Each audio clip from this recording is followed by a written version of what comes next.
44.1 overs on day one, 57.4 overs on day two. This Australia versus India one-off pink ball test seemingly is headed towards a stalemate. Very early predictions, I know. India are placed at 276 for 5. Welcome back to the Outside View Live. We'll first start by asking Ananya Upendran. Ananya, is this headed towards a draw? Well, like you said, it does feel like it. It feels like it's headed towards a draw, but hey, you never know. Maybe one of the teams want to push for a result and they kind of step up the gears, I suppose. Right, let's take a look at what happened today, day two of this one-off pink ball test, the day-night test. It's second day in a row that we are yet to see a full session under lights. Here, there you go, 276 for 5 at the end of day two. Once again, Smriti Mandhana starting with 127 of 216 balls.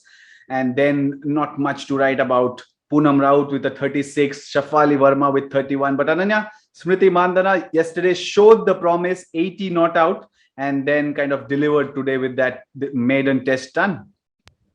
Yeah, it feels like life has somewhat come full circle for Smriti Mandhana. Scored her maiden international 100 in Australia in Hobart, and now the first test ton in Australia as well. So she loves batting in Australia. She said that several times, that she'd like to pack up the wickets and take them back wherever she goes. So it was a lovely innings and great to see her kind of carry on from where she left off yesterday. I know she was lucky to kind of get a bit of a let off at the start thanks to Elise Perry overstepping. I'm sure a lot of Indian hearts would have broken when they saw Beth Mooney pull off what was a screamer. Luckily for all Indian fans, Perry overstepped and Smriti made sure not to make any mistakes after that. It felt quite apt that she did bring up her 100 with a pull shot. She played that shot superbly through her innings. So fantastic innings, and it really set India up for a big target in the first innings. Yeah, indeed, she added 93 with Shafali Verma for the opening wicket yesterday, and then that 101 run partnership, in fact 102 run partnership with Poonam Raut. That talk about that celebration, Anna, you read anything into it, a simple celebration, so it seems, but then kind of tapping the back of a jersey. Your thoughts? Well, just making a little bit of a statement, I suppose. Smriti's celebrations, whether in domestic or international cricket, have been very muted. Just takes off her helmet, kind of signals to the dressing room. But today it seemed like she was making a bit of a statement, saying, Virat Kohli is not the only number 18 who scores hundreds. Smriti Mandhana does it as well. And I think reiterating her class that she is a high class player, and that even if she does suffer some form slumps, I suppose she's always going to come back and find her way, especially if she's playing in Australia. You mentioned Virat Kohli. I think he is the first men's cricketer to score a ton in day-night tests for India, and Smriti is one for the women. But Poonam Raut, that supporting knock that she played in that 102 run partnership with Smriti Mandhana, 36 of 165. Your thoughts on the duration she stayed on the wicket, because there's a lot to talk about what happened to kind of culminate that. Well, I think Gomesh mentioned this on the pre-match show that Poonam Raut is one of India's best partnership batters. She is someone who, flies under the radar, but plays a very important role in terms of stitching together very big partnerships. She's kind of the glue that binds this Indian middle order together. So I thought, while she did take a lot of time, the support that she provided to Smriti and that stability, especially in the opening hour or so, was very, very important. It allowed Smriti Mandhana at the other end to just continue playing her attacking style, knowing that at the other end, India was safe and that Poonam Raut was holding forth. So it was an important knock. I think in the middle, a lot of people were questioning the pace at which she was going, especially considering we lost a session and a bit yesterday, and there was a rain forecast for today as well. So there were a lot of questions around the pace of the knock. But I think just especially at the start, it was very important that she held for it. India saw through that first hour and just made sure that Australia didn't make any early inroads. Indeed, and then there was that innings from Mithali Raj, 30.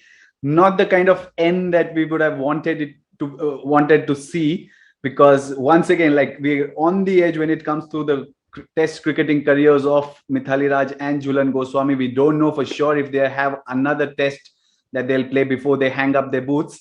But that possible last innings, if because of the time constraint in this test match, 30 of 86, looked good for the time she was there. The patient trademark Mithali Raj start, but not the ending as I said.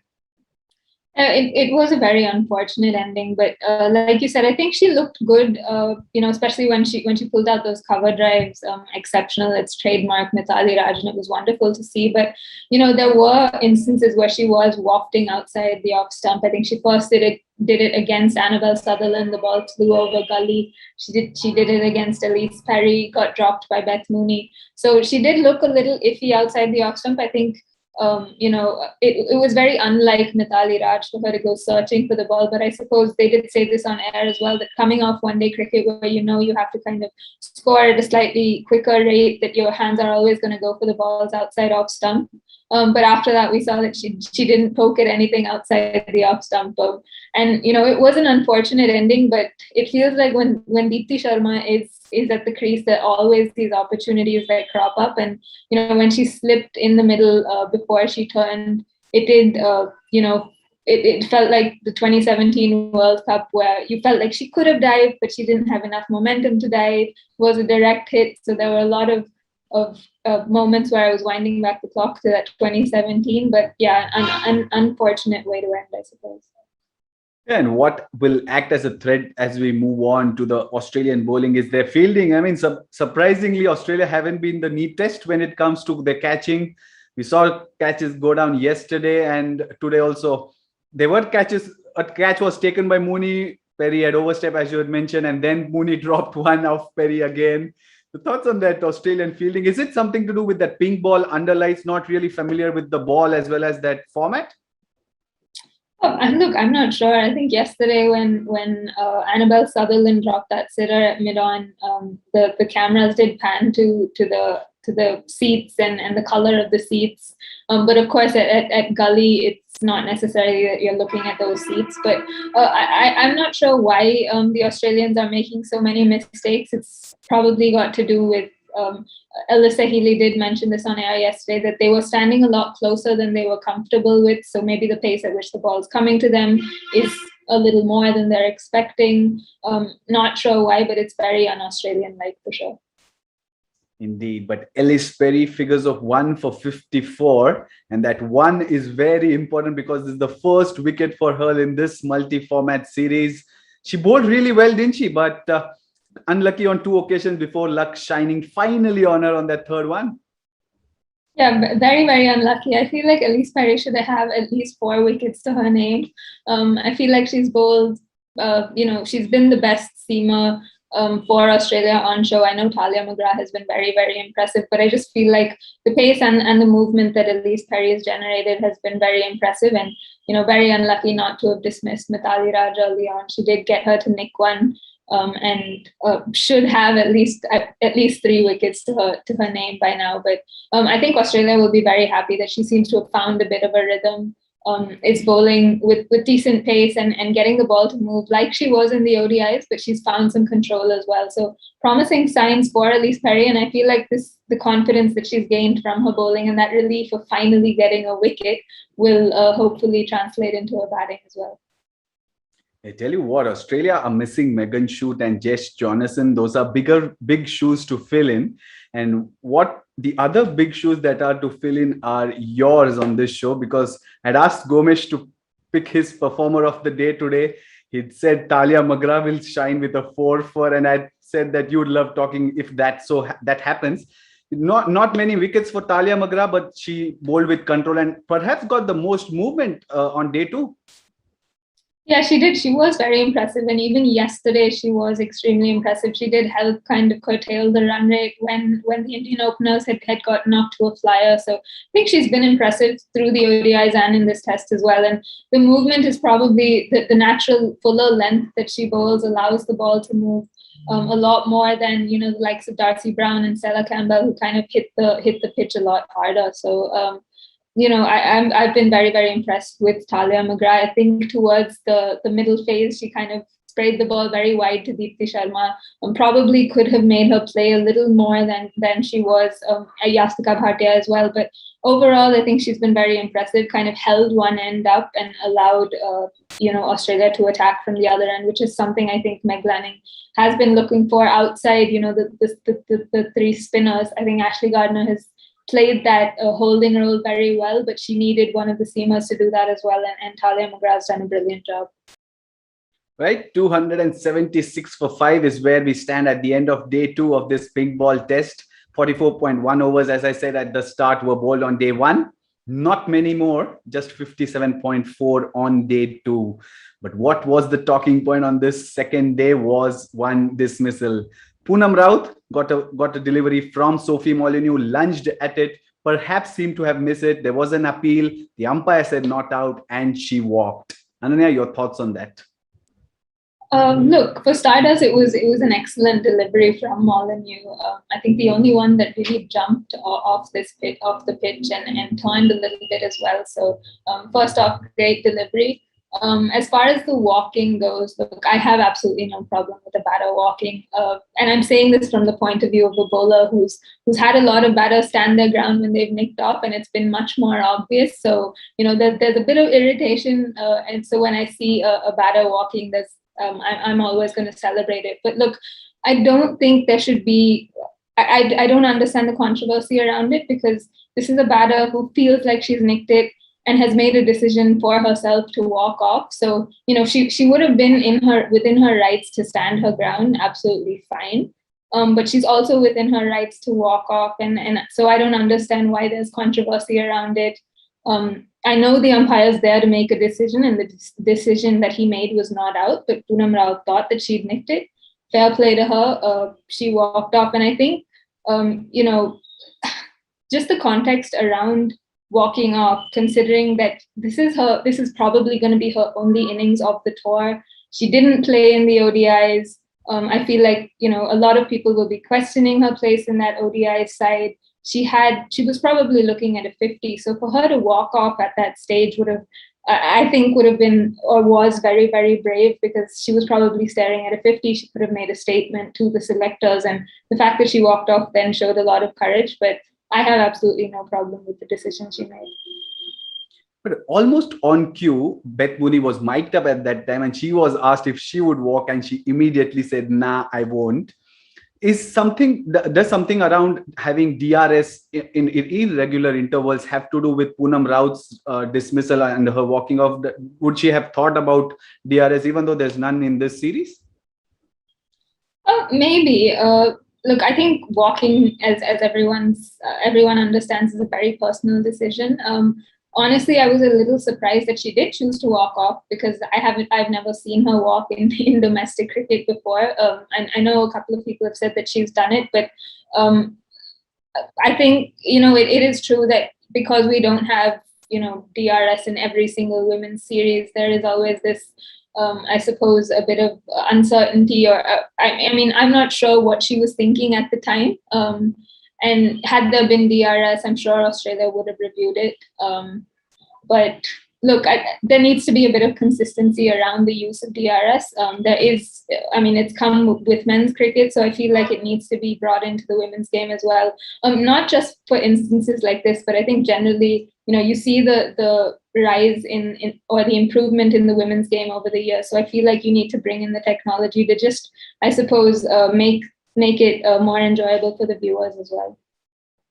The more I think of it, I think that Poonam Raut wanted to have the right decision made at the end of the day, perhaps, because she felt she nicked it, as you said, and she walked off. But the flip side is, had she been given out and had she not nicked it, there wasn't a recourse for her at that point, saying, I have not nicked, I'll stand my ground, and then she would have been docked. So flip side is a bit like unusual there, and there she doesn't have a protection. So would you be like, okay, if tomorrow she doesn't walk in a similar situation?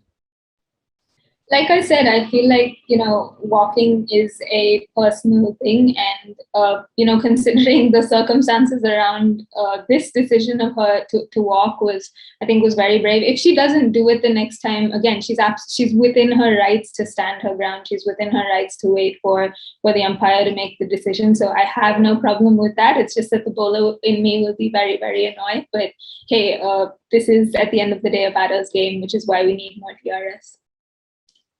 Right, but there has been a lot of chatter on social media around this, which extends to the which goes to the extent of saying that she was a bit selfish in walking off, which I don't believe is true, because she never knew if the second new ball would have been taken at that point, because the second new ball was taken in the next over. Right, 276 for 5. Day 2 is done and not dusted, but done and washed away, because just 57.1 overs. Remember, the play started half an hour early, which will happen yet again on days 3 and 4. So extra time has been added, but and at this point, it seems that the forecast is better for the last 2 days. So once again, there are hopes, fingers crossed. But Ananya, before we move on, do you have a moment from day 2 of this test match that you would like to pick out?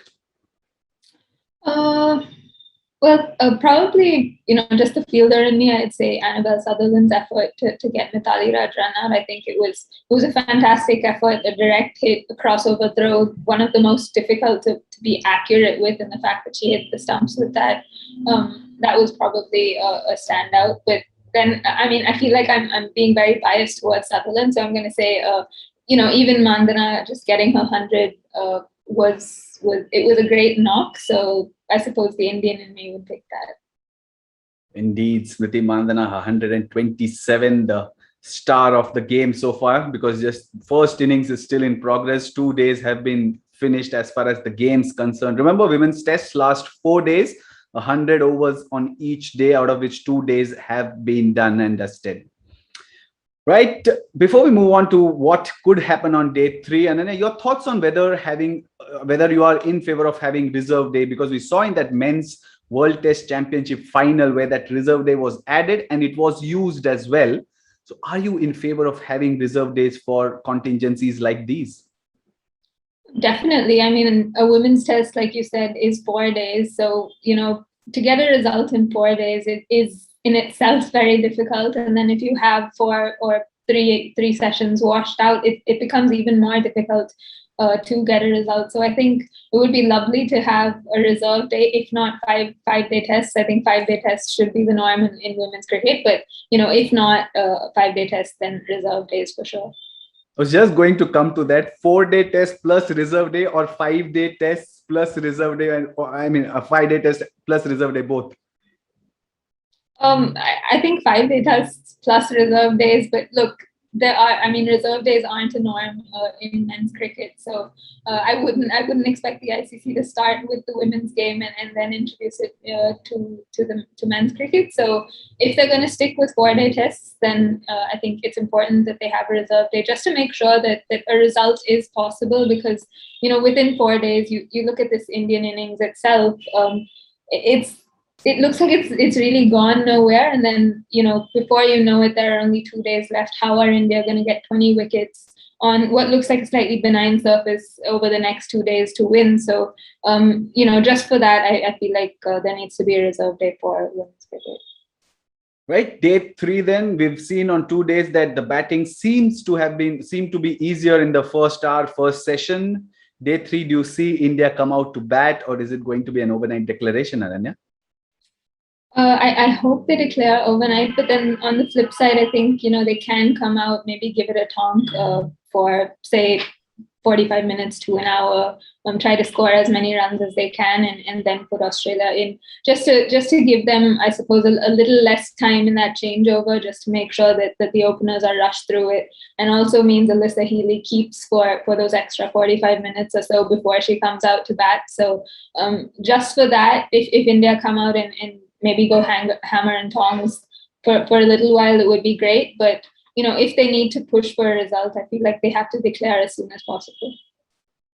And we probably, in all likelihood, will see India bowling tomorrow on day 3. You'd like spinners to start based on what we've seen so far, because twilight session hasn't really happened in full tilt, and the expectations are that the ball might do a bit more under light than it does during the first session. So you would like to see India start with spin, or you expect Julan Goswami and Meghna Singh to run in? Julan Goswami and Meghna Singh to run in for sure. And because they are your premier fast bowlers, and also Meghna Singh is a genuine swing bowler, so I don't think it will make that much of a difference. I know bowling under lights will probably mean she swings it a bit more, but you give Meghna Singh any ball, and just because she has a very slingy action and a very good seam position, she will swing the ball in whatever conditions you give her. So I'd like for both of them to start, and that I think that's their best chance of getting either or putting Australia under pressure with some early wickets. Right, there you go. 2 days of this pink ball test match are done and dusted. Remember, it's a multi-format series. Australia lead 4-2. The test match has 4 points riding on it. A draw will split those into 2 each for each team. 2 days over. Day 3 tomorrow. Once again, early start. And 101 overs so far have been bowled in this test match. A lot more to come, and it still seems as if there's a lot to play for in this test match. India are still batting 276 for 5. What will happen on day 3? Will India come out batting? Will they be bowled out? Will they go hammer and tongs, as Ananya said? Lots of questions. Day 3, that is Saturday, holds key to it. See you all then on the Outside View Live.